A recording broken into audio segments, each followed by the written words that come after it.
जय हिंद साथियों। किसी ने बड़े कमाल की बात कही है कि इंसान घर बदल सकता है, दोस्त बदल सकता है, रिश्तेदार बदल सकता है, लेकिन फिर भी वो परेशान क्यों रहता है? क्योंकि वह अपने आप को नहीं बदलता।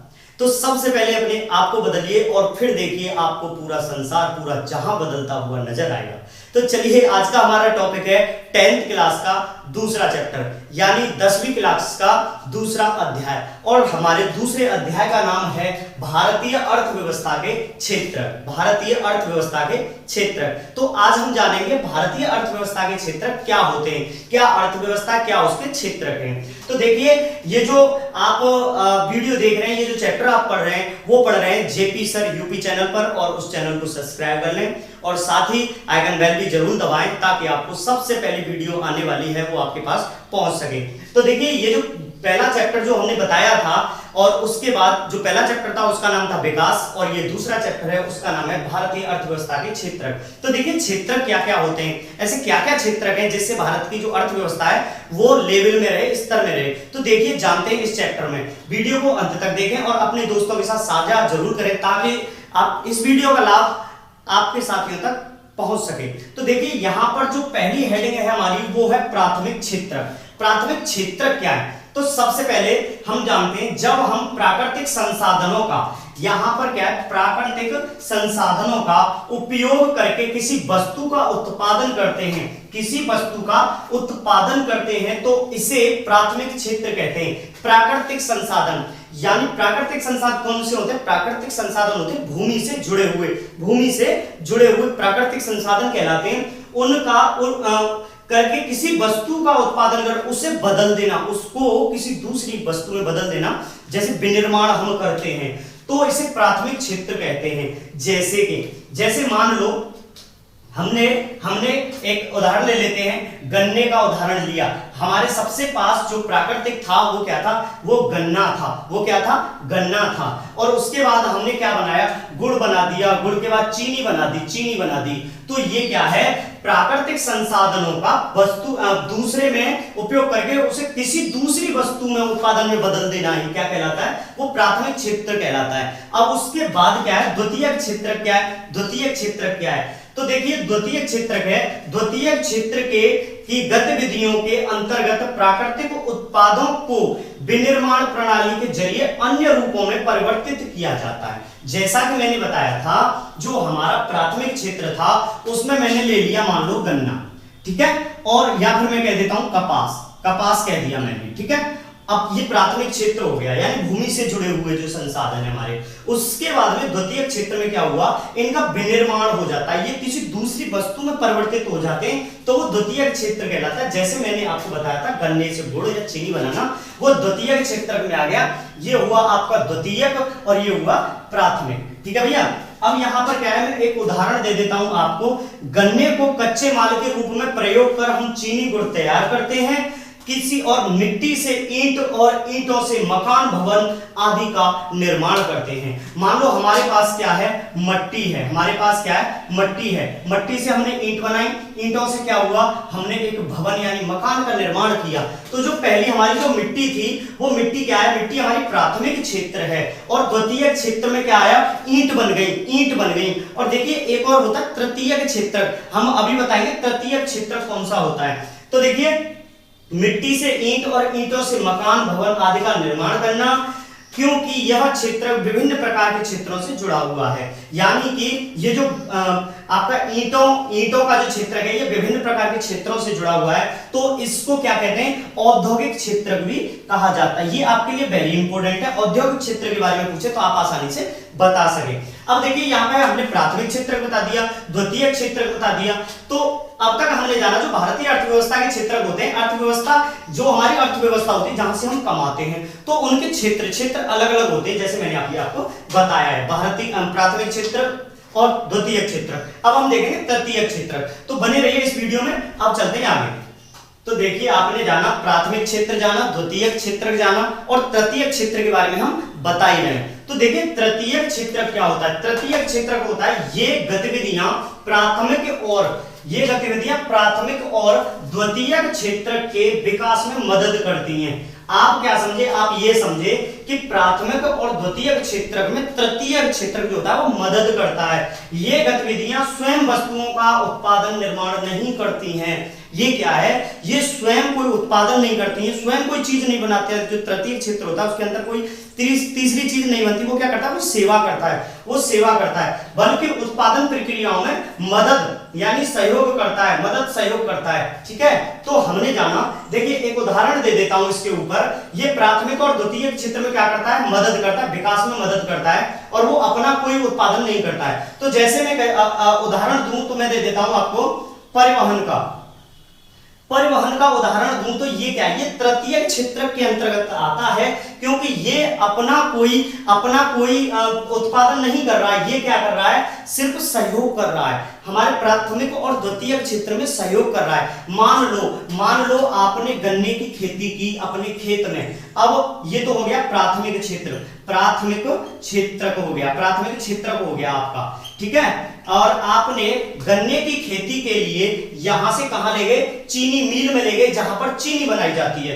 तो यहां पर क्या बनी, चीनी बनी। ठीक है, और चीनी के बाद में क्या हुआ, वो चीनी बन के कहां पहुंच भैया, बाजार में पहुंच जाती है। कहां पहुंच जाती है, बाजार में पहुंच जाती है। तो गन्ने को चीनी मिल तक, कहां तक, मील तक पहुंचाने में किसने मदद की, यातायात ने मदद की। चाहे वो ट्रैक्टर से गया हो, चाहे वो बैलवगी से गया हो, जिससे भी गया हो, तो वो परिवहन के अंतर्गत आता है। ये क्या करते हैं, ये प्राथमिक और द्वितीय क्षेत्र में मदद करते हैं, ये अपना कोई उत्पादन नहीं करते। अब बाजार तक ले जाने में किसका प्रयोग किया है, वो है तो तृतीय क्षेत्र, क्या है वो, तृतीय क्षेत्र का भैया, तृतीय क्षेत्र का है वो।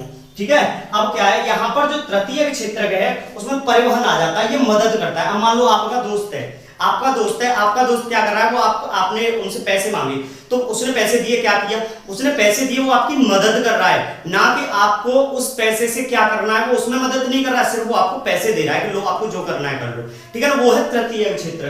तो अब उसके बाद में ये गतिविधियां वस्तुओं के बजाय सेवाओं का सृजन करती हैं, यानी सेवाएं देती हैं, इसीलिए इसे सेवा क्षेत्र भी कहा जाता है। ये वेरी इंपॉर्टेंट है, आपसे कोई पूछे सेवा क्षेत्र क्या होता है, तो वो तृतीय क्षेत्र ही सेवा क्षेत्र कहलाता है, क्योंकि उसका काम सिर्फ और सिर्फ सेवा करना है, प्राथमिक और द्वितीय क्षेत्र की। यहां तक आप अच्छे से समझ गए होंगे, आशा करता हूं। उसके बाद में अब क्या आता है, हमारा तीसरा पॉइंट, अगली हेडिंग है आपकी किताब की। आपकी किताब में ये सारी चीजें दी हुई हैं, मैं कोई अलग से नहीं बता रहा हूं, अलग से नहीं पढ़ा रहा हूं। तो किताब में क्या है, कहानियां दी हुई होती हैं, बहुत लंबी लंबी कहानियां, बहुत लंबे लंबे उदाहरण। तो मैंने उसको क्या किया है, वो शॉर्ट रूप कर लिया है उसका। ठीक है ना, तो मैं उसको छोटे से छोटा करके समझाने की कोशिश कर रहा हूं। तो यह तीसरा पॉइंट है सकल घरेलू उत्पाद, जिसको बोला जाता है जीडीपी, ग्रॉस डोमेस्टिक प्रोडक्ट। अब इसमें क्या करता है, यह एक विशेष वर्ष के दौरान एक देश के भीतर सभी अंतिम माल और सेवाओं का मूल्य है। इसकी गणना कौन करता है, इसके बारे में भारत सरकार को जानकारी कौन देता है, किसको टेंडर मिला हुआ है जीडीपी का। तो भारत की जीडीपी को संतुलन में रखने के लिए, पूरी जानकारी देने के लिए वो एनएसओ काम करता है। क्या करता है, वो एनएसओ काम करता है। तो यहां पर क्या है, थोड़ा सा ज्यादा लिख जाता है, इसीलिए मैंने लिखा नहीं है। तो आपके लिए सिर्फ और सिर्फ बताने के लिए, समझाने के लिए मैंने निकाल रखा है। तो मैं यहां पर पढ़ देता हूं क्या है जीडीपी और कैसे होती है गणना। तो देखिए, किसी भी एक साल के भीतर देश में उत्पादित होने वाले सभी सामानों और सेवाओं का कुल मूल्य सकल घरेलू उत्पाद यानी जीडीपी कहलाता है। किसी भी देश की अर्थव्यवस्था की स्थिति को दर्शाता है। इससे पता चलता है कि देश का विकास किस तरह हो रहा है। इससे ही तो पता चलेगा हमारा जो देश है का जो विकास है वो किस हद तक जा रहा है। ठीक है ना, केंद्रीय सांख्यिकी कार्यालय एनएसओ को कहा जाता है, केंद्रीय सांख्यिकी कार्यालय जीडीपी की गणना करता है। जीडीपी के आंकड़े हर तिमाही यानी साल में 4 बार जारी किए जाते हैं। कितनी बार किए जाते हैं, साल में 4 बार, हर 3 महीने बाद में गणना होती है। ठीक है, जीडीपी करने के लिए, और कौन करता है, एनएसओ करता है। ये पेपर में आ जाता है ये क्वेश्चन आपका, तो इसलिए इसको बहुत ज्यादा ध्यान से बार बार वीडियो को बैक करके देख लें ताकि आपकी समझ में अच्छे से आ जाए। तो देखिए, ये किस किस चीज की जो है गणना करता है, ये किस किस ऐसे कौन कौन से घटक हैं जिनकी ये गणना करता है। तो कुछ घटक मैं आपको बता देता हूं, जैसे कि है आपका गैस है, पेट्रोल है, गैस सप्लाई, पेट्रोल, विद्युत है, मैन्युफैक्चरिंग है, माइनिंग है, वानिकी है, मत्स्य है, ये क्वारंटाइन है, होटल है, आपका कंस्ट्रक्शन है, और आपका ट्रेड है, कम्युनिकेशन है, फाइनेंसिंग है, और ये बिजनेस सर्विसेज कम्युनिटी वगैरह जितनी भी होती हैं, ये सब आपकी जीडीपी के अंतर्गत आती हैं, ताकि हमें हमारे देश का हिसाब किताब समझ में आता रहे। ठीक है, यहां तक उम्मीद करता हूं बिल्कुल समझ में आ गया, और नहीं आया हो तो एक बार रिपीट करके देख लीजिए, आपकी समझ में आ जाएगा। तो चलते हैं आगे। आगे क्या होता है, देखिए आगे क्या होता है, आगे आप जानेंगे इसके बारे में, अगली हेडिंग क्या कहती है। और उससे पहले भैया आप इस वीडियो को ज्यादा से ज्यादा शेयर कीजिए, ताकि आपके जो साथी हैं उनको इस वीडियो का पूरा लाभ जो है मिल सके। ठीक है ना, तो चलिए इस वीडियो में अगली हेडिंग देखते हैं, क्या है हमारी अगली हेडिंग। तो अभी आपने जाना प्राथमिक जो क्षेत्रक होता है, द्वितीयक क्षेत्रक होता है, तृतीयक क्षेत्रक होता है, और उसके बाद में हमने हर तीनों क्षेत्र को अच्छे से डिफाइन किया, उनका ऑपरेशन किया। तो अब भी आप जानेंगे अगला जो हमारी अगली जो हेडिंग है वो है अदृश्य बेरोजगारी। अदृश्य भैया आप सभी जानते हैं, अदृश्य का मतलब कैसी बेरोजगारी होगी, वो दिखाई न देने वाली मिस्टर इंडिया जिसे बोलते हैं, अदृश्य छिपी हुई बेरोजगारी जिसे बोला जाता है। क्या बोला जाता है, छिपी हुई बेरोजगारी। तो ये बेरोजगारी कैसी होती है, देखो छिपी बेरोजगारी से पीड़ित व्यक्ति वह होता है जो ऐसे दिखाई देता है कि वह व्यक्ति काम में लगा हुआ है, परंतु वास्तव में ऐसा नहीं है। एक व्यक्ति जो हमें ऐसा लगता है कि वो व्यक्ति जो है किसी न किसी काम में लगा हुआ है, लेकिन वास्तविक रूप देखा जाए तो वो कोई भी काम नहीं कर रहा है, वो होती है छिपी हुई बेरोजगारी, क्योंकि हमें सिर्फ लग रहा है, वो काम कर नहीं रहा है। ठीक है ना, ये होती है छिपी हुई बेरोजगारी।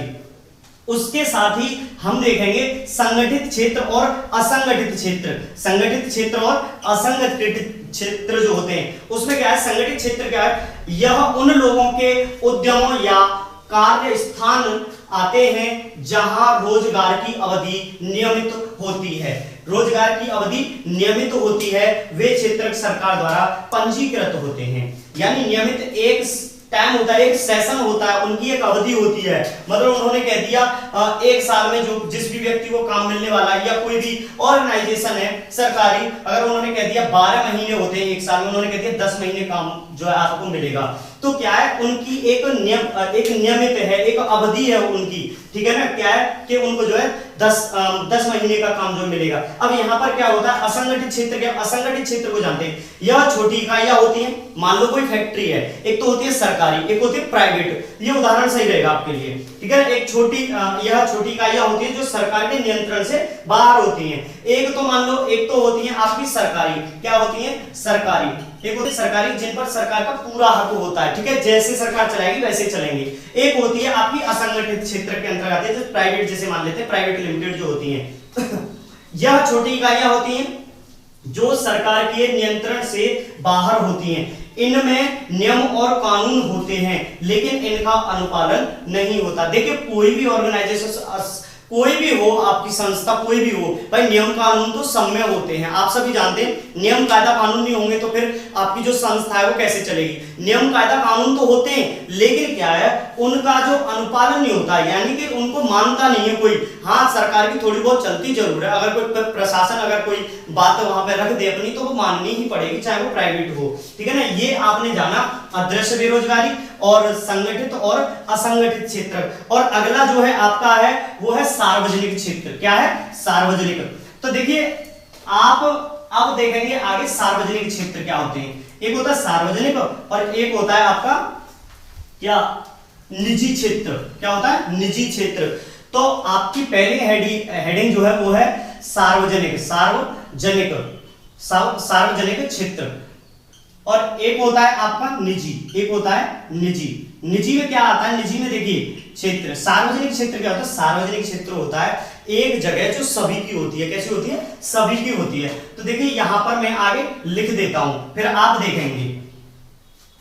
तो देखिए आपने जाना सार्वजनिक क्षेत्र। सार्वजनिक क्षेत्र क्या होता है, इस क्षेत्र में सरकार संपत्ति की मालिक होती है। सार्वजनिक क्षेत्र जो होता है क्या होता है, उसमें जो सरकार होती है वो संपत्ति की मालिक होती है और सभी सेवाएं प्रदान करती हैं। आपने देखा होगा कभी दिल्ली जैसे शहरों में, आगरा, लखनऊ, इन जैसे शहरों में क्या होता है, गार्डन होते हैं। गार्डन उदाहरण के लिए देख लो, गार्डन होता है। तो गार्डन में क्या होता है, सरकारी गार्डन होते हैं, सभी के लिए होते हैं, आराम से जब चाहो तब वहां घूमो, आराम से निःशुल्क होता है। तो उसमें क्या होता है, वो सरकार की संपत्ति होती है। मालिक कौन है उसकी, सरकार है। कौन है, सरकार है। और उसमें जो भी आपका पेड़ टूट जाएगा तो पेड़ लगाना, पेड़ों में फूल पत्ती और उनमें पानी लगाना, गार्डन में झूले वगैरह लगाना, और जो भी और भी जितने भी सामान वहां लगाए जाते हैं, दीवार बाउंड्री कराना, तो ये सरकार का काम होता है, उसी की संपत्ति है, वही उसकी देखरेख करेगी और वो जो सेवाएं देगी, प्रदान करेगी, वो सरकारी करेगी। ये होता है सार्वजनिक, सभी का होता है, उसमें कोई भी जाओ कोई भी आओ। उसके बाद आता है निजी क्षेत्र। निजी क्षेत्र क्या होता है? निजी क्षेत्र होता है किसी एक विशेष व्यक्ति का जो क्षेत्र हो, जैसे कि मान लो किसी एक व्यक्ति का कोई खेत है, या खेत का हो या गार्डन कह लो, किसी का घर है और उसमें उसने गार्डन बना लिया हो, तो वो क्या है? वो एक निजी गार्डन है, वो उस व्यक्ति का है जिसका वो घर है, वो सरकार का नहीं है, ठीक है ना। तो परिसंपत्तियों और सेवाओं का वितरण इस क्षेत्र के स्वामित्व में निजी व्यक्ति या कंपनियों के हाथों में होता है। जिसका जो जगह होगी, जिसका जो क्षेत्र होगा, वही उसका मालिक होगा। ये होता है निजी क्षेत्र, स्वयं का अपना, ठीक है, ना कि सरकार का। अब आती है बुनियादी सेवाएं। आपकी किताब में अगली हेडिंग आती है इन सब के बाद में बुनियादी सेवाएं। जितनी भी हेडिंग करा रहा हूं मैं आपके किताब में पॉइंट बाय पॉइंट है, ठीक है ना। उसके बाद में आता है, और हाँ, अगर आप इस चीज को लिख भी लोगे फेयर में, तब भी वो आपके बहुत ही ज्यादा काम आएगी, क्योंकि जो मैं लिख रहा हूं वो मैंने किताब से ही लिखा है, लेकिन अपने तरीके से लिखा है, ठीक है ना। तो आपके लिए बहुत ही ज्यादा फायदेमंद है ये चीज। तो बुनियादी सेवाएं क्या होती है? तो हमारी वे जरूरत की चीजें जो हमारे हमेशा काम आती हैं और जो वाकई वेरी वेरी वेरी इंपॉर्टेंट है। तो वो जो सेवाएं, वो जो क्षेत्र है, वो कौन कौन से हैं? देखिए, अस्पताल हमें सबसे ज्यादा जरूरत होती है, पोस्ट ऑफिस, टेलीफोन सेवाएं, पुलिस स्टेशन, अदालत, रक्षा, बैंक, बीमा कंपनी आदि, इन सभी सेवाओं को बुनियादी सेवा कहा जाता है। बुनियादी सेवा इसलिए कहा जाता है क्योंकि यही तो हमारी बुनियाद है, इनसे ही तो हमारा देश चल रहा है, इनसे ही तो हमारा देश चल रहा है। मान लो हॉस्पिटल है, अस्पताल है, अब किसी को, कोई गरीब व्यक्ति है, जो सरकारी अस्पताल होते हैं, प्राइवेट अस्पताल होते हैं, उनमें तो अनलिमिटेड होता है, पता नहीं किसी का कोई छोटा रोग हो या बड़ा रोग हो,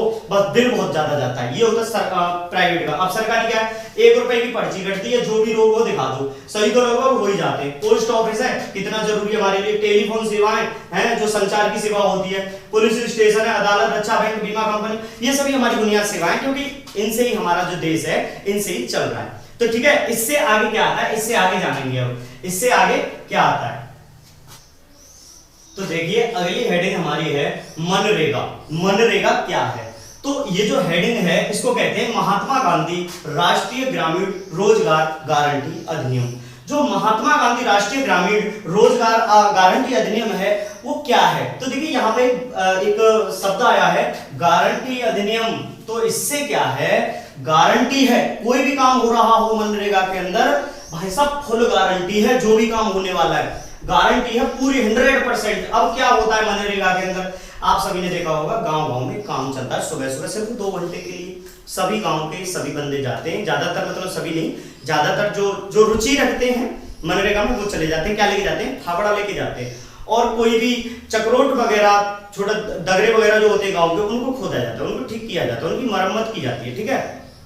तो वो जो काम होता है वो प्रधान के अंडर में आता है, प्रधान कराते हैं उनके गांव के। सभी ग्रामीण योजनाएं ये तो सभी गांव में चलती है। तो अब क्या होता है, देखिए यहाँ पर भारत में लागू एक रोजगार गारंटी योजना है। भारत में क्या है? गारंटी योजना है 100%, इस जो भी काम हो रहा है। तो इसे 25 अगस्त 2005 को विधान द्वारा अधिनियमित किया गया था, सरकार द्वारा 25 अगस्त 2005 को ये विधान द्वारा पारित किया गया था मनरेगा, ठीक है, जो एक काम है। इसके अंडर क्या होता है? अब देखो, यह योजना प्रत्येक वित्तीय वर्ष में किसी भी ग्रामीण परिवार के उन वयस्क सदस्यों को 100 दिन का रोजगार देना चाहती है या देती है, देना है सरकार को। तो देखिए क्या है यह योजना, वित्तीय वर्ष यानी 1 वर्ष में, यानी कि पूरे 12 महीने में, ठीक है, 1 वर्ष मतलब पूरे 12 महीने में क्या करेगी? एक गांव के किसी भी परिवार के वयस्क यानी नौजवान जो होते हैं, ठीक है ना, जो युवा होते हैं, उनके लिए 100 दिन का रोजगार देना है। तो एक साल में कितने होते हैं? 365 दिन होते हैं, ठीक है। तो सरकार क्या करेगी? 100 दिन का, कम से कम 100 दिन का काम देगी ही देगी उन वयस्कों के लिए, ठीक है, उन युवाओं के लिए। अब उसके बाद आता है चौथा पॉइंट, अगर सरकार अपने रोजगार प्रदान करने के कर्तव्य में विफल हो जाती है तो क्या होगा? अगर वो किसी कारणवश 365 दिन तो होते ही हैं, वो 100 वर्ष की गारंटी, सॉरी 100 दिन की गारंटी लेती है, 100 दिन काम देगी ही देगी। अगर किसी कारणवश कैसे भी करके वो 100 दिन काम नहीं दे पाती है तो क्या होगा, कोई कुछ ऐसा हो जाए कि वो सरकार जो है 100 दिन काम नहीं दे पाई तो क्या होगा, तो यह लोगों के लिए बेरोजगार भत्ता देती है, घर बैठे उनको पैसा देगी, चाहे वो काम करें या न करें। सरकार का ये कर्तव्य, ये नियम है कि अगर उनको 100 दिन का काम नहीं मिला है तो उनको भत्ता देगी घर बैठे, कोई दिक्कत नहीं भाई साहब, ठीक है। उसके बाद आती है संघर्षात्मक बेरोजगारी। ये बेरोजगारी कैसी है, ये बेरोजगारी कैसे, संघर्षात्मक बेरोजगारी कैसी होती है, इसका क्या है, ये संघर्ष से संबंधित है। तो क्या होता है, देखिए एक व्यक्ति एक नौकरी से दूसरी नौकरी में जाना चाहता है। मान लो कोई ए व्यक्ति है, कौन है, ए व्यक्ति है, और वो बी यानी एक व्यक्ति है, वो ए कंपनी में काम करता है। अब वो एक कंपनी से बी कंपनी में जाना चाहता है, बी कंपनी में जाएगा तो जो पहले जॉब करता था अब इसमें जॉब करेगा तो कुछ तो समय लगेगा, उसके मध्य कुछ तो समय लगेगा जाने में, है। मान लो यहाँ से रिजाइन देगा, फिर दूसरी जॉब ढूंढेगा, 10-20 दिन में ढूंढेगा, फिर वहां जाएगा। जो 10-20 दिन जो ढूंढने में वक्त लगा है जो दूसरी जॉब को, वही क्या है, संघर्षात्मक बेरोजगारी। उसने 10 से 12 दिन क्या किया, संघर्ष किया है दूसरी जॉब को पाने में, तो क्या वही संघर्षात्मक बेरोजगारी होती है। अभी आपने जाना मनरेगा, ठीक है, मनरेगा के अंदर जो जितनी बातें आती है मैंने आपको बता दी, और भी जितनी सारी बातें आती हैं अगर आपको पता है तो मुझे कमेंट बॉक्स में बता दीजिए, ठीक है। उसके बाद में संघर्षात्मक बता दी मैंने, संघर्ष करके जो जॉब प्राप्त की जाती है, ठीक है ना, किसी कंपनी में संघर्ष किया हमने तब जाके नौकरी पाई, तो वो संघर्षात्मक बेरोजगारी होती है। अब क्या है, अब आती है, अब आपको बताएंगे मध्यवर्ती वस्तु जो है क्या होती है और अंतिम वस्तु जो है क्या होती है, ठीक है। अब आता है एमआरपी। हमने एक बार पिछली वीडियो में आपको थोड़ा सा एमआरपी के बारे में बताया था, लेकिन आज उस एमआरपी को क्या करेंगे, बिल्कुल क्लियर करेंगे। तो चलिए एमआरपी देखते हैं। तो देखिए हमने क्या जाना, अब जो भी जाना अब तक, लेकिन अब उसके बाद हम जानेंगे मध्यवर्ती वस्तु और अंतिम वस्तु। मध्यवर्ती वस्तु क्या होती है और अंतिम वस्तु क्या होती है, यहीं पर हम बात करेंगे किसकी, एमआरपी की। एमआरपी की बात करेंगे तो सबसे पहले जानते हैं मध्यवर्ती वस्तु क्या होती है। तो देखिए मध्यवर्ती वस्तुओं का उपभोग अन्य वस्तुओं के उत्पादन हेतु कच्चे माल के रूप में किया जाता है। तो देखिए मैं क्या कह रहा हूं, मध्यवर्ती जो वस्तु होती हैं उनका उपभोग क्या होता है, उत्पादन में किसका, कच्चे माल का। कच्चे माल का, कच्चा माल में चलो उदाहरण के लिए क्या ले लेता हूं, दूध ले लेता हूं, दूध ले लिया मैंने उदाहरण के लिए। अब जानेंगे मध्यवर्ती वस्तुओं के मूल्य में अभिवृद्धि की जा सकती है, यानी जो वस्तु मध्यवर्ती है उस समय तक उसमें वृद्धि की जा सकती है, कितना भी रुपया बढ़ा लो। जैसे कि दूध 40 रुपया लीटर है, ठीक है, क्या है, 40 रुपया लीटर दूध है। तो अभी जब तक वो मध्यवर्ती वस्तु में आ रहा है उसका रेट आप खूब 60 रुपया कर लो, कोई दिक्कत नहीं है, कोई दिक्कत नहीं है, ठीक है। लेकिन होगा कैसे वो भी मैं बताऊंगा। ऐसे नहीं होगा आप अपनी मर्जी से 60 रुपया लीटर कर लो या 100 रुपया लीटर कर लो, ऐसा नहीं है। उसका भी एक नियम है, वो भी बताऊंगा कैसे करना है। तो मध्यवर्ती वस्तुओं के मूल्य में अभिवृद्धि की जा सकती है, 40 से 60 कर सकते हैं आप, लेकिन कैसे, अंतिम वस्तु समझ लो। अंतिम वस्तु जैसे समझ जाओगे आप वो समझ जाओगे। अंतिम वस्तु कहती है अंतिम वस्तुओं का उपभोग अन्य वस्तुओं के उत्पादन हेतु कच्चे माल के रूप में नहीं किया जा सकता। यहाँ पे क्या था, कच्चे माल के रूप में किया जा सकता। और अंतिम वस्तुओं के मूल्य में वृद्धि नहीं की जा सकती। अंतिम वस्तु जब बन जाएगी तो क्या होगा, उस पर आप रेट नहीं बढ़ा सकते हैं। कैसे, देखिए आपने क्या किया, दूध लिया, 40 रुपया लीटर दूध लिया, तो अभी ये क्या है, ये मध्यवर्ती वस्तु में आ रहा है। क्या आ रहा है, ये मध्यवर्ती वस्तु में आ रहा है दूध। तो अब दूध से हमें क्या बनानी है, चाय बनानी है। दूध से क्या बनानी है, हमें बनानी है दूध से देखो चाय। तो आप समझेंगे अब ध्यान से, दूध से क्या बनानी है, हमें दूध से बनानी है चाय, दूध से बनानी है चाय। तो देखिए चाय जो होगी, मान लो दूध से बनी चाय, तो चाय में क्या क्या पड़ा, जैसे कि मान लो चाय पत्ती लगी आपकी, ठीक है, चाय पत्ती लगी, उसके बाद में क्या लगा, चीनी लगी, चीनी के बाद में अदरक लगा, अदरक के बाद में और भी जितनी सारी जो भी ये चीजें हैं वो लगी, ठीक है, गैस लगी। अब मान लो ये सारी चीजें मिला करके क्या बनी, चाय बनी। अब वो चाय की दुकान जिसने खोली है वो 40 रुपया लीटर दूध लाया है मान लो, लेकिन अब उसको दूध का तो अपना तो फायदा देखना होगा ना, तो वो क्या करेगा, वो उस गिलास का रेट कितना रखेगा, वो अपने हिसाब से रखेगा। उसने क्या किया, चाय का 10 रुपए प्रति गिलास उसने कर लिया, ठीक है। अब 1 लीटर से वो कितनी चाय बनाता है। अब यहाँ पर क्या था, जब दूध मध्यवर्ती वस्तु में था तो जो दूध जहां से लाया था तो उसने 40 की बजाय 50 का दे दिया, बोले ठीक है कोई दिक्कत नहीं है, आप भी बढ़ा लो तो मैं भी वहां बढ़ा दूंगा। मान लो उसने 60 का दे दिया तो यहाँ 10 की बजाय मैं भी 15 रुपए की चाय कर दूंगा, जिसको पीनी है पी लो, मत पियो भैया, मैं 15 की बेचूंगा, तो लोग क्या पियेंगे ही पियेंगे, ठीक है ना। लेकिन उसके बाद में क्या होता है, अंतिम वस्तु में आ जाओ। अब मान लो एक व्यक्ति ने इससे क्या किया कि भाई मैं तुमसे 50 प्रत्येक दिन 50 गिलास चाय लूंगा, ठीक है। अब क्या करेगा, वो 50 गिलास चाय ले जाता है, कितनी 50 गिलास चाय ले जाता है, 50 गिलास चाय ले जाता है, तो वो देता है उसको 15 रुपए की, 15 रुपए की देता है। तो अब वो रेट बढ़ाएगा क्या, अब उसको दिक्कत हो जाएगी, भैया पहले वो 15 रुपए की, अब क्या रेट बढ़ाएगा, तो क्या है वो अब रेट नहीं बढ़ेगा। जैसे कि मान लो किसी कंपनी में, किसी भी कंपनी में मान लो आपका एक फ्रूटी का पाउच बनता है, ठीक है, फ्रूटी तो पीते होंगे, आम वाली जो होती है, ठीक है, फ्रूटी का पाउच बना। अब आम कहीं से खरीदे होंगे, मशीन कहीं लगी होंगी, उसका ये खोल जो है, ये कैबिनेट टाइप ये कहीं बना होगा, सबको मिला करके एक फ्रूटी बनके तैयार हो गई, ठीक है भाई, एक फ्रूटी बनके तैयार हो गई। अब फ्रूटी का रेट रखा 10 रुपया, तो क्या था एमआरपी, एमआरपी उन्होंने 10 रुपए डाल के दी।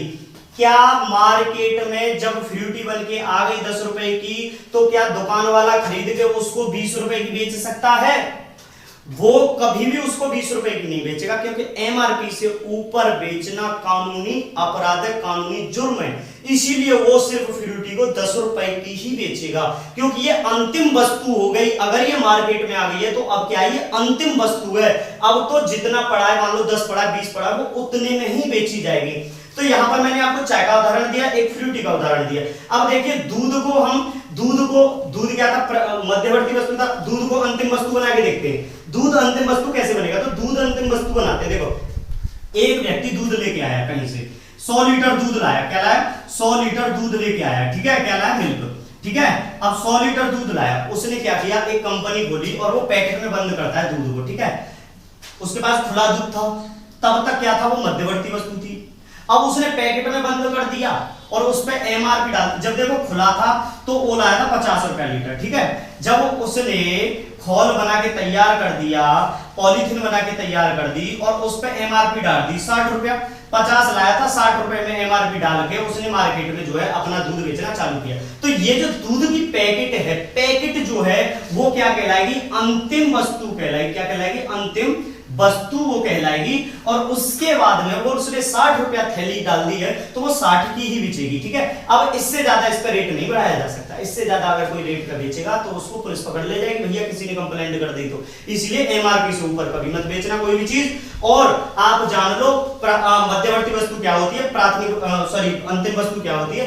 मध्यवर्ती वस्तु वो होती है जो कि वस्तु के उत्पादन है तो कच्चे माल में प्रयोग की जाती है। जैसे कि एग्जांपल के तौर पर मैं एक और दे देता हूं, गन्ने का उदाहरण में ज्यादा चलता है, आप किताब भी देख लेना, हर किताब में गन्ने का उदाहरण होगा, ठीक है। मध्यवर्ती वस्तु है अभी गन्ना, और इसको चीनी बनाया, चीनी बना करके कहां बेच दिया, बाजार में बेचा।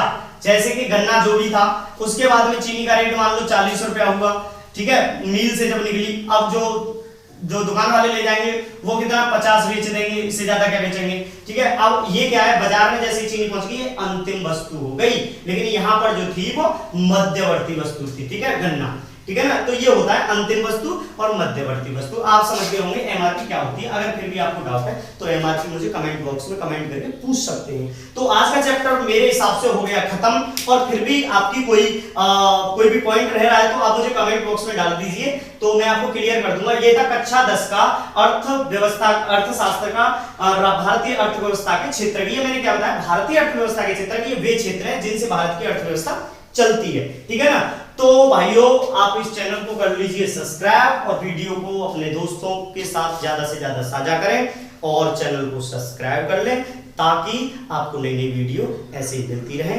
बहुत बहुत धन्यवाद। अब मिलते हैं आपको अगली वीडियो में।